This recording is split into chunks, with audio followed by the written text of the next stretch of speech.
America ने हाल ही में भारत सहित कई देशों से संपर्क कर गाजा के लिए प्रस्तावित तथा कथित बोर्ड ऑफ पीस का हिस्सा बनने का निमंत्रण दिया है।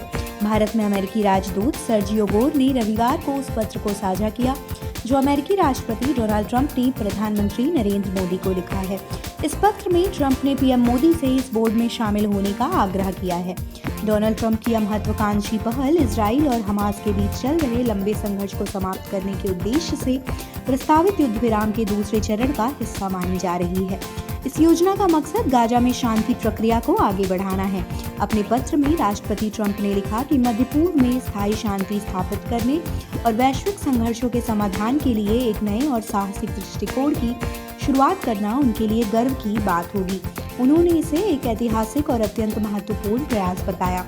ट्रंप ने अपने प्रशासन द्वारा पहले पेश किए गए गाजा युद्ध समाप्त करने के 20 सूत्रीय रोड मैप का भी जिक्र किया और कहा कि बोर्ड ऑफ पीस इस योजना को आगे बढ़ाने की दिशा में एक अहम कदम है। उनके अनुसार ये बोर्ड उन देशों को एक मंच पर लाएगा जो स्थायी और टिकाऊ शांति के लिए प्रतिबद्ध हैं। यदि भारत इस निमंत्रण को स्वीकार करता है तो उसे 3 वर्षों के लिए बोर्ड की सदस्यता मिलेगी। कुछ रिपोर्ट्स में ये भी दावा किया गया है कि $1 अरब का योगदान देने वाले देशों को बोर्ड में स्थायी सीट मिल सकती है। हालांकि व्हाइट हाउस ने इन दावों को भ्रामक बताते हुए खारिज कर दिया है। बोर्ड ऑफ पीस का मुख्य कार्य ट्रंप की युद्ध विराम योजना के दूसरे चरण के तहत गाजा में होने वाले राजनीतिक और मानवीय घटनाक्रमों की निगरानी करना होगा। भारत के अलावा जिन देशों को इस बोर्ड में शामिल होने का न्योता दिया गया है उनमें Hungary, Australia, Vietnam, Pakistan, Jordan, Greece, Cyprus, Canada, तुर्की, मिस्र, पैराग्वे, अर्जेंटीना और अल्बानिया शामिल है।